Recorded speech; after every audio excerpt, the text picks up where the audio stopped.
तो अभी आपको बहुत सारे अलग-अलग टाइप का, अलग-अलग ब्रांड के एंड्रॉयड स्मार्टफ़ोन देखने को मिल जाएगा। बट मैं अगर अपनी बात करूँ तो मेरा जो पहला एंड्रॉयड स्मार्टफ़ोन था वो सैमसंग का था, Samsung Galaxy pop. I hope आप में से कुछ यूज़र्स ने उस फ़ोन को यूज़ किया होगा। तो वो फ़ोन जब मैं बाय किया था मुझे सच में नहीं मालूम था कि एंड्रॉयड का चीज़ है। एंड मैं उस फ़ोन को यूज़ किया बहुत टाइम तक, फिर इंडिया में आता है रेडमी, उसके बाद मैंने रेडमी पे स्विच किया। एंड रेडमी को जब मैंने यूज़ किया उसके बाद मैंने देखा कि सैमसंग से मैंने क्या-क्या मिस किया। मतलब कोई फ़ोन इतना ज़्यादा फ़ास्ट हो सकता है, उसका कैमरा इतना ज़्यादा अच्छा हो सकता है, ये रेडमी आने के बाद ही हमने वो चीज़ रियलाइज़ की, वो चीज़ देखा। एंड जब तक मैं सैमसंग को यूज़ करता था, उस टाइम पे नहीं लगा था कि हाँ, ये खराब है।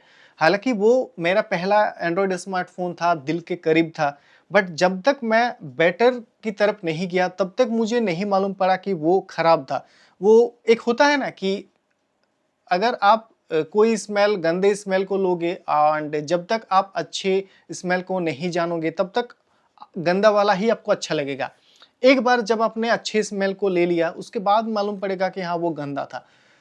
ऐसा मैंने जस्ट एक अभी-अभी आया तो एग्ज़ाम्पल दे दी। खैर, तो इसके बाद जब मैंने देखा कि बीबीडी सेल के अंदर एफई सीरीज़ सेल के अंदर मिलता है, तो उस टाइम पे मैंने लेने से पहले भी एक चीज़ सोचा था कि वापस से मैं सैमसंग पे जाऊँ, क्योंकि सैमसंग का तो अच्छा स्मार्टफ़ोन नहीं होता है शायद, और क्या होगा, मतलब मैं रेडमी उस टाइम पे ऑलरेडी यूज़ करता था।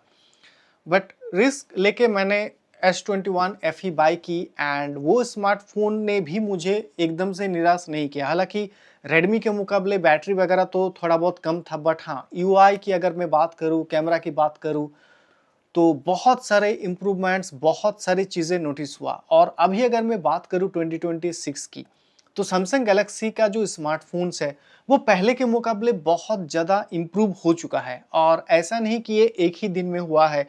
एंड अभी जाके सैमसंग ने इसका एक फाइनली डिटेल रिपोर्ट पब्लिश किया है सैमसंग की वेबसाइट के अंदर, उसके बारे में भी मैं बात करूंगा। बट एक चीज़ अभी भी है, बहुत सारे यूज़र्स जिसे फ़ोन बाय करना है, कोई सजेशन पूछता है, जब भी मैं बताता हूँ कि इस प्राइस रेंज में ये सैमसंग का स्मार्टफ़ोन बेटर है, तो पहले से ही कुछ लोग तो बोल देते हैं, अरे सैमसंग का तो मत बताओ।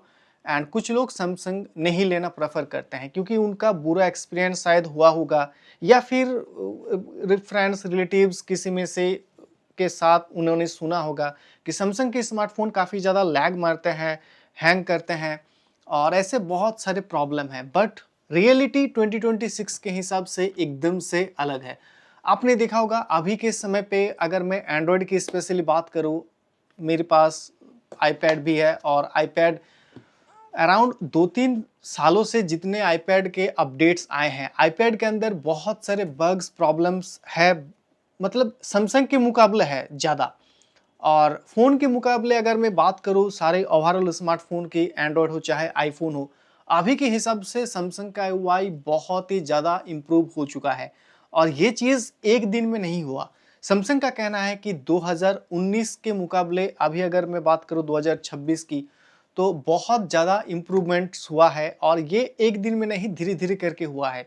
एग्ज़ाम्पल के लिए अगर मैं सैमसंग एक्जिनोस की बात करूँ, तो हर साल सैमसंग अपना नया एक्जिनोस चिपसेट को लॉन्च करता है। हालाँकि सैमसंग के हिसाब से अगर देखा जाए तो पहले के मुकाबले बहुत ज़्यादा ऑप्टिमाइज़ हो चुका है एक्जिनोस, बट स्नैपड्रैगन से जब भी हम कंपेयर करते हैं, तो कहीं न कहीं वो पीछे ही रहता है। तो अभी सैमसंग ने ऐसा क्या किया पहले के मुकाबले, अभी बहुत ही ज़्यादा अच्छा सैमसंग के स्मार्टफ़ोन आने लग चुके हैं। देखो, सबसे पहले तो सॉफ्टवेयर ऑप्टिमाइज़ेशन के ऊपर उन्होंने ध्यान दिया, दूसरा चिपसेट के ऊपर ध्यान दिया, डिस्प्ले बेहतर हो चुका है। तो ये सारे छोटे-छोटे चीज़ मिलकर जब एक फ़ोन के ऊपर आते हैं, तो ओवरऑल फ़ोन पहले के मुकाबले बहुत ज़्यादा एडवांस, फ़ास्ट हो चुका है। और इस रिपोर्ट के अंदर सैमसंग का ये भी कहना है कि सैमसंग के फ़ोन या फिर प्रोडक्ट्स के अंदर जो प्लास्टिक यूज़ होते हैं, वो अराउंड 34% रिसाइकल्ड प्लास्टिक है, और सैमसंग के सारे ग्लोबल मैन्युफैक्चरिंग प्लांट्स को जीरो वेस्ट टू लैंडफिल का हाईएस्ट सर्टिफिकेशन भी मिल चुका है। और ये सिर्फ क्लेम नहीं है, ये वेरीफाइड है, मतलब फैक्ट्री से जो वेस्ट निकलता है वो लैंडफिल में नहीं जाता। तो ये एक रियल चेक्ड और कंफर्म अचीवमेंट है सैमसंग का। तो फ़ोन अगर पहले से ज़्यादा अच्छे हुए हैं तो सिर्फ यहाँ पर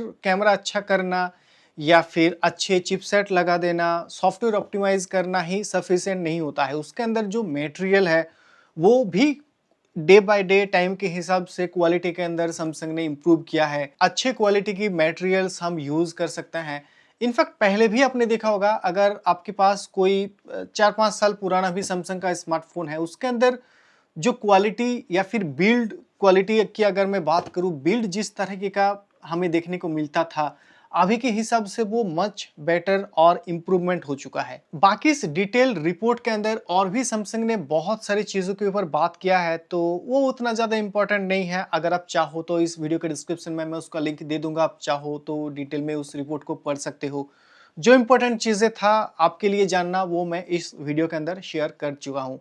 तो आई होप आपको वीडियो पसंद आया होगा। ऐसी बात पे वीडियो को लाइक एंड शेयर कर देना। बाकी क्या आप मुझे बताओ कि आपको भी लगता है कि हाँ, टाइम के हिसाब से सैमसंग के स्मार्टफ़ोन अच्छे हुए हैं, या फिर अभी भी आप उन यूज़र में से हो जिसको अभी भी लगता है कि सैमसंग का फ़ोन हैंग करता है, लैग करता है? कमेंट में ज़रूर बताना। साथ ही साथ मुझे मेरे बाकी सारे सोशल मीडिया हैंडल्स पे भी जाके फॉलो कर लेना। मिलते हैं नेक्स्ट वीडियो में। Thank you.